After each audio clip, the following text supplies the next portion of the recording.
Self-esteem as a topic was picked among several topics due to the amount of people requesting us to share our light about it. Why do you think this is an important topic nowadays? Because, in the past, think of our primordial past. We lived in tribes.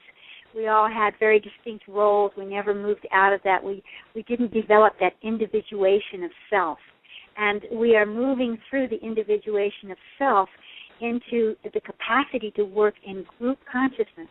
To be able to do that, we have to have a center core. We have to be at peace with ourselves.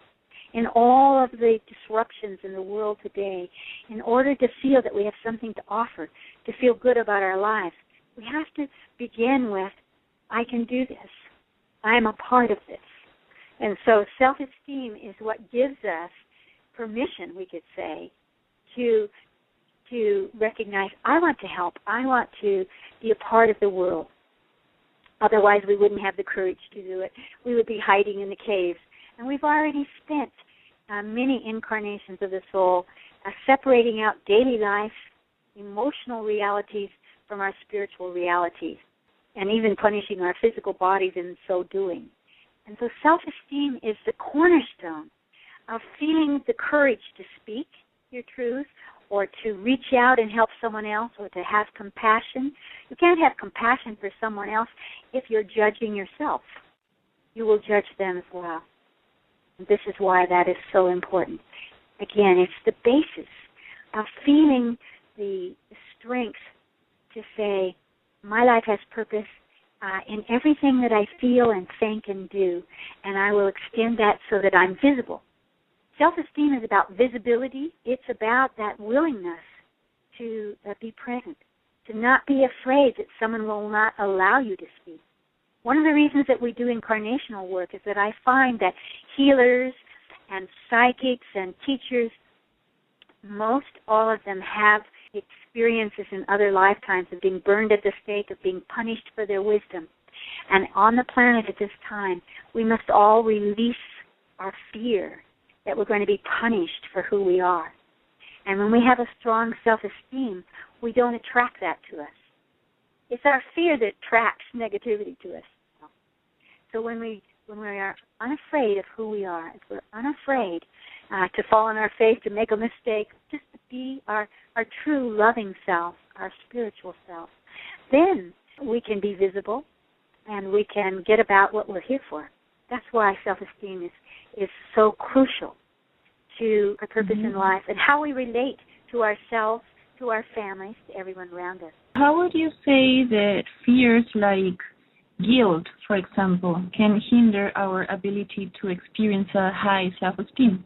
Fear is the crux of low self-esteem. Fear of the others, fear of our power, fear of our failures, fear of our bodies, fear of life.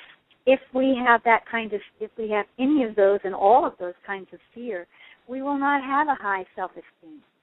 Self-esteem is not about patting yourself on the back and the Judeo-Christic thought form of, I'm the good guy, that kind of self-righteousness. Self-esteem is about the peace that allows us to grow and to be who we are and to allow everyone else to be that very same thing. So fear is not a thought form. It's an energy in our bodies. That's why horses and dogs can smell us when we have fear and react to us. So can other people. If you want people to acknowledge you or to listen to what you have to say, you have to clear the fear. And so one of my very first books, I spoke about how to release fear. See it as an energy that is ensconced within your physical body and use a light to release it. Because when you say, I'm going to clear this fear, and you clear the fear from your body, it releases from your mind, it releases from your emotions, and you feel peaceful. And that's when your self-esteem rises up.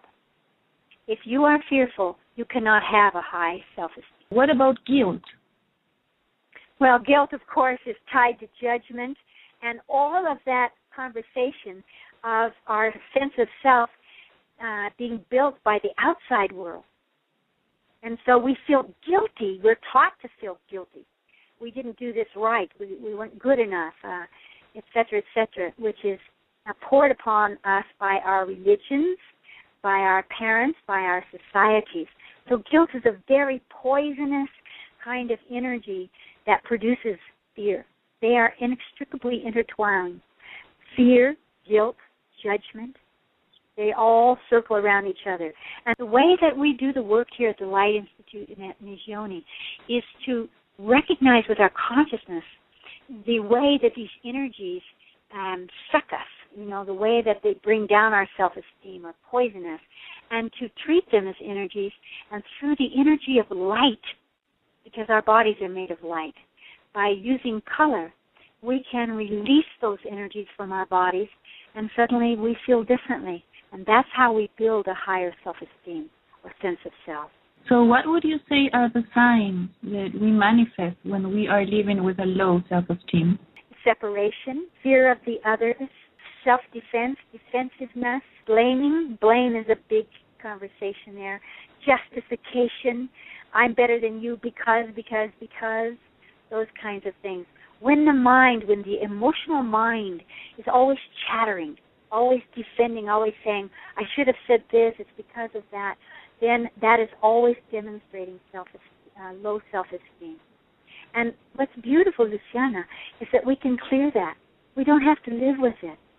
And again, what I truly want to say to all of you is never confuse a high self-esteem with pride, with judgment, with self-righteousness, I am better than you. Self-esteem is not about the other. Self-esteem is about compassion for the self and encouragement and inspiration to the self. We usually tend to look to others for our own value. How would you say people can start looking into themselves to experience self-esteem?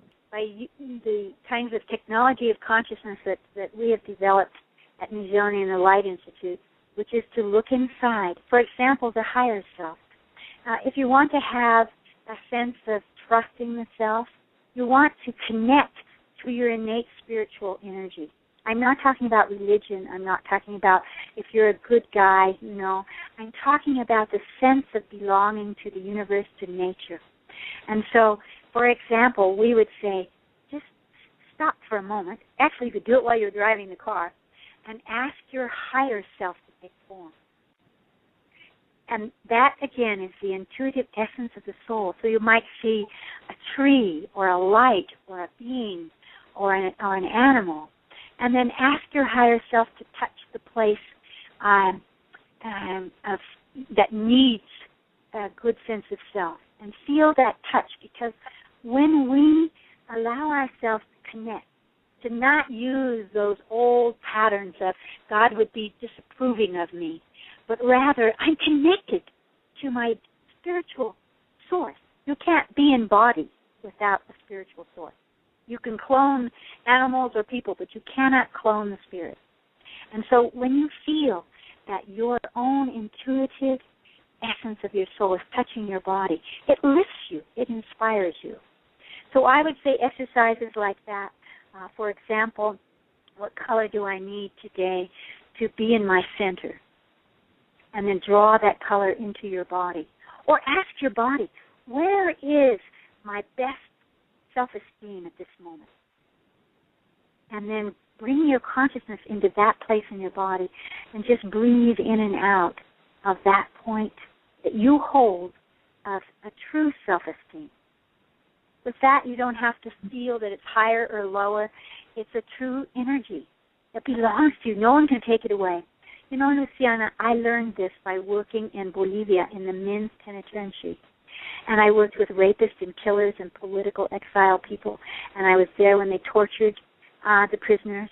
And something beautiful I learned there, which was that you can do whatever you want to the body or the mind, but you can't touch the consciousness.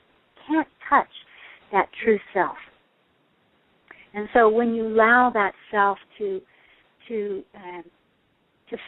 face its own energy, to recognize that it's eternal, that the soul is eternal, something happens and we are transformed. And so, again, if you want to inspire yourself, if you want to be who you are, you have to let go of what the outside world thinks is true. And not be defensive, but feel energetically. Go beyond the mind because. That's the emotional mind. But rather go into the sense of being touched, or the beautiful light, or that sense of here is my center, and be with that for a moment. And within a matter of seconds, it will lift you from your fear. It will lift you out of your anger. It will bring you into a place that says, I am that I am. Now, you were talking about staying in a color and drawing this color upon us. Would you say that there are any physical signs through specific parts of the body related with self-esteem? Of course. Every part of the body holds either a sense of self that's positive or negative. Again, each part of the body describes its own truth for you.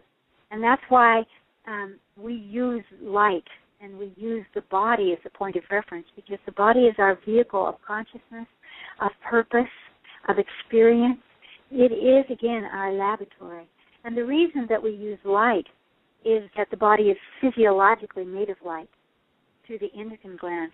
And each time a cell reproduces itself, it reproduces itself through ultraviolet light. That means that all of us are very sensitive to color. And it allows us to move from the conversations, the chatter, the destructiveness of the mind into an energy that actually heals our body and heals our sense of self. Again, you cannot have a high self-esteem by talking about it to yourself. I'm a good guy, I'm a good guy, I'm a good guy. No.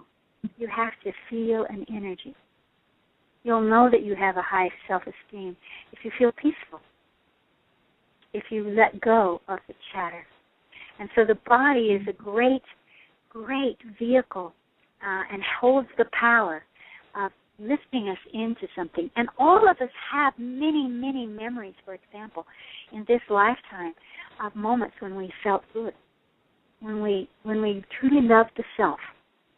It might have been when you were a child. There might have been 10 minutes ago. It might have been as we are talking and the audience is listening right now, and the audience is saying, yes, I am that I am, and that's okay.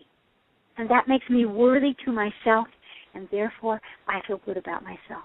Through the changing of the body, we can heal our sicknesses, we can heal our emotions, we can heal our mind, and that's what makes life inspiring. So would you say there is a relation between shyness and low self-esteem? Mm-hmm. In a way, yes and no. Shyness is often something that is instilled upon a very small child. Sometimes it's there because we bring it in from other incarnations. Sometimes it's there because the mother feels afraid in the womb, and we suck in through the blood transformation or transforming energy her emotions into us. So sometimes we're born with that energy. But shy people often do have a fear. They are shy. They don't want to speak. They don't want to be visible because they are actually afraid that they will be judged. And so shyness goes away. Shyness is not the essence of your soul. Shyness is something that you learned in this lifetime. You learned it psychogenetically from your parents or your parents' parents, or you brought it in from another incarnation. So shyness is simply a symptom of a thought form or conclusion you have about yourself. I better not be visible because I might not be chosen. That's very primordial. In the primordial past, if you were not chosen, the tribe didn't survive. So we have carried these thought forms, these genetic imprints from the beginning of humanity. So I like to say to everyone, don't be shy. Don't be shy. Let go of being afraid of what the others think of you. And you know one of the ways you can do that, to release that fear that I have found in terms of the inner healer that's so important? Place your attention on the goodness in the other person. What we call at the Light Institute, piercing the heart. Don't look at their anger. Don't look at what they're saying or what they're doing. Look at them as a true soul. And as you put your attention on who they are, you will forget your shyness. You will forget yourself, and therefore you will be a healing energy on the planet.